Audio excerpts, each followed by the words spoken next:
अगर आपको हाथ पैर में झुनझुनी महसूस हो रही है, ध्यान लगाने में दिक्कत आ रही है, चीजें भूलने लगे हैं, सीढ़ियां चलने में आपके पैर एकदम भारी हो जाते हैं, आपको भी अगर ये लक्षण दिख रहे हैं तो आप अकेले नहीं हैं।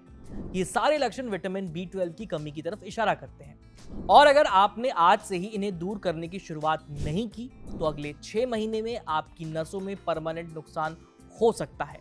हाथ पैर सुन्न पड़ सकते हैं और याददाश्त खराब हो सकती है। ऐसा होने पर जब आप डॉक्टर के पास जाएंगे तब तक शरीर में परमानेंट नुकसान हो चुका होगा, इतना ज्यादा हो चुका होगा कि उसे ठीक कर पाना मुश्किल हो जाएगा।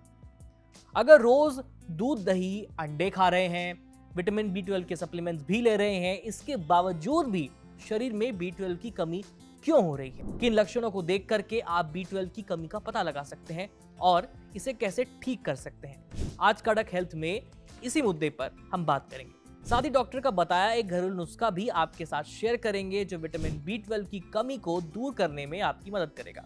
नमस्ते, मैं हूं आयुष। चलिए शुरू करते हैं आज का शो।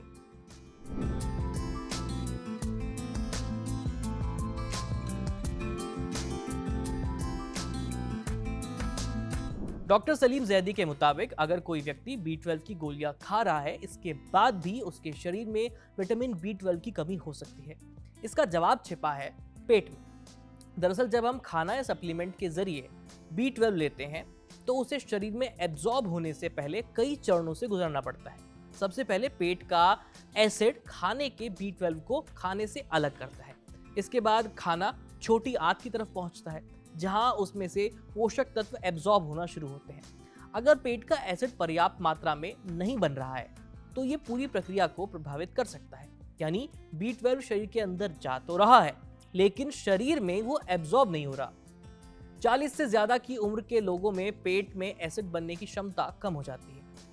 इसके अलावा लंबे समय तक एसिडिटी की दवाएं लेने वाले लोग प्रोटॉन पंप इनहिबिटर्स और एसिड सप्रेसिंग मेडिसिन का लंबे समय तक इस्तेमाल भी B12 के एब्जॉर्प्शन को रोक सकता है। इसलिए ऐसी दवाएं केवल डॉक्टर की सलाह के बाद ही लें। साथ ही डायबिटीज में इस्तेमाल होने वाली कुछ दवाएं जैसे कि मेटफॉर्मिन लंबे समय तक B12 के लेवल को प्रभावित कर सकती हैं। इसके अलावा पेट का इन्फेक्शन भी इसके लिए जिम्मेदार हो सकता है, जैसे कि H. पाइलोराई। ये बैक्टीरिया पेट की अंदरूनी परत को प्रभावित करता है जिससे B12 के एब्जॉर्प्शन में समस्या आ सकती है। वहीं जिन लोगों को लंबे समय से गैस की दिक्कत है, अपच है, कमजोर पाचन है, आंत से जुड़ी कोई दिक्कत है, उनमें भी B12 की कमी ज्यादा पाई गई है।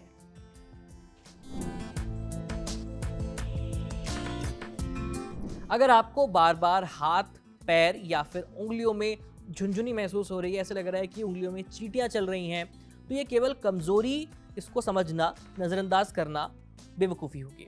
नसों के हेल्दी रहने के लिए B12 की जरूरत होती है। इसकी कमी होने पर नसों की सुरक्षा परत प्रभावित हो सकती है जिससे झुनझुनी, सुन्नपन या जलन जैसी समस्याएं हो सकती है। रात में नींद पूरी कर लेने के बाद भी अगर शरीर भारी लगने लगे, एनर्जी बिल्कुल लो फील हो तो ये भी B12 की कमी का संकेत हो सकता है। B12 की कमी के कारण शरीर पर्याप्त मात्रा में RBC यानी रेड ब्लड कॉर्प सेल्स नहीं बना पाता। RBC ही पूरे शरीर में ऑक्सीजन की सप्लाई करते हैं। इनकी कमी के कारण ऑक्सीजन की सप्लाई कम हो जाती है। इसकी वजह से थकान बढ़ सकती है।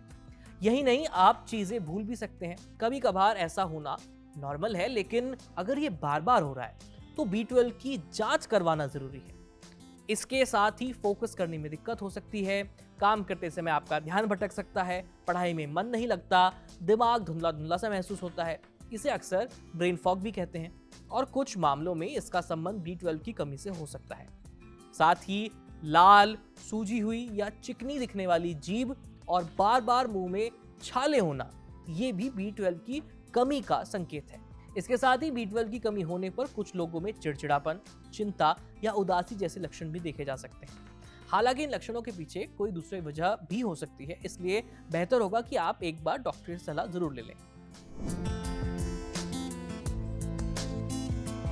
डॉक्टर सलीम जैदी शरीर में B12 की कमी को दूर करने के लिए 2 घरेलू नुस्खे साझा करते हैं।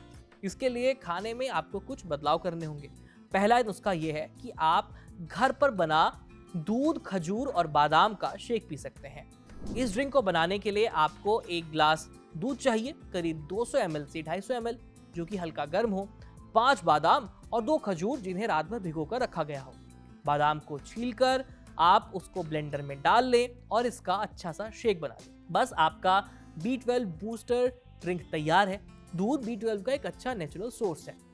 1 ग्लास दूध में आपको करीब 9 से 1.2 माइक्रोग्राम B12 मिल जाता है, जो शरीर की रोजाना की जरूरत का करीब 40% होता है।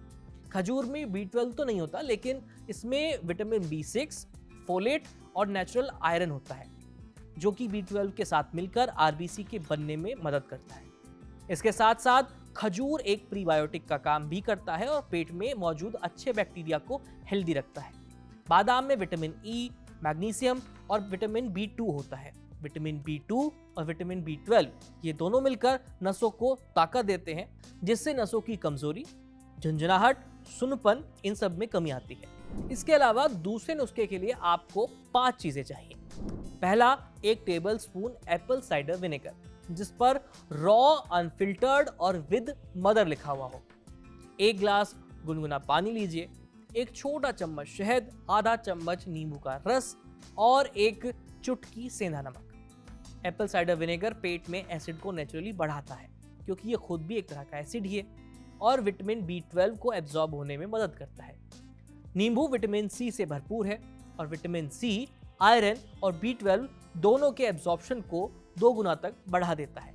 शहद पेट की लाइनिंग को हील करता है और गट बैक्टीरिया को सपोर्ट करता है। और सेंधा नमक नेचुरल इलेक्ट्रोलाइट्स देता है और पेट के एसिड के प्रोडक्शन को तेज करता है। इसे बनाने के लिए एक कांच के ग्लास में आप गुनगुना पानी लीजिए, उसमें 1 चम्मच एप्पल साइडर विनेगर डालिए, उसे अच्छी तरह से मिक्स कीजिए, फिर आधा चम्मच नींबू का रस टपकाइए, 1 चम्मच शहद और 1 चुटकी सेंधा नमक। इन सबको अच्छे से मिलाकर और तुरंत पी लीजिए। इस ड्रिंक को आपको खाने से करीब 15 से 20 मिनट पहले पीना है और दिन में सिर्फ 1 बार पीना है। चाहे तो आप इसको सुबह नाश्ते से पहले ले सकते हैं, दोपहर के खाने से पहले पी सकते हैं। अगर आपको मुंह में छाले हो रहे हैं, एसिडिटी की समस्या है या आप प्रेग्नेंट महिला हैं, तो इस ड्रिंक को मत पीजिए। बताते चलें कि नुस्खे एक प्रिवेंटिव और माइल्ड टू मॉडरेट सपोर्ट के लिए है। अगर शरीर में B12 की ज़्यादा कमी हो गई है तो इन नुस्खों से आपको कोई हेल्प नहीं मिलने वाली है। ऐसे में सिर्फ डॉक्टर का सही इलाज ही आपकी हेल्प करेगा। साथ ही एक बात ज़रूर याद रखिए, अगर आपका टेस्ट में B12 100 से नीचे आ गया है या आपको न्यूरोलॉजिकल सिस्टम से जुड़ी कुछ दिक्कत हो रही है, जैसे कि हाथ पैर सुन्न हो गए हैं, चलते वक्त आप लड़खड़ा रहे हैं, देखने में दिक्कत हो रही है, और तो आपको ऐसे में सिर्फ ये नुस्खे आजमा करके आराम नहीं मिलने वाला है। ऐसे में आपको अपने डॉक्टर से तुरंत सलाह लेनी चाहिए और अगर ज़रूरत पड़े तो आपको विटामिन B12 के इंजेक्शन भी लेने पड़ सकते हैं। अगर आप नॉनवेज खाते हैं तो विटामिन B12 के लिए अंडे, मछली, चिकन, मटन और लिवर खा सकते हैं। वहीं अगर आप शाकाहारी हैं तो अपनी डाइट में दूध, दही, पनीर, फोर्टिफाइड अनाज जैसे कि ओट्स और मूसली इनको शामिल कर सकते हैं।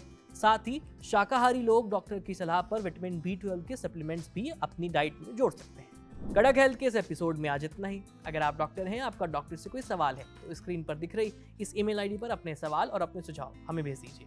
ये वीडियो अगर आप फेसबुक पर देख रहे हैं तो हमारे फेसबुक पेज को लाइक कीजिए, यूट्यूब पर देख रहे हैं तो हमें सब्सक्राइब करना मत भूलिएगा, और हाँ, जाते जाते बेल आइकन दबा दीजिए ताकि जब भी हम नया वीडियो अपलोड करें तो आपको नोटिफिकेशन ज़रूर मिले। मैं हूँ आयुष, मिलते हैं आपसे अगले एपिसोड में, तब तक के लिए बाय बाय।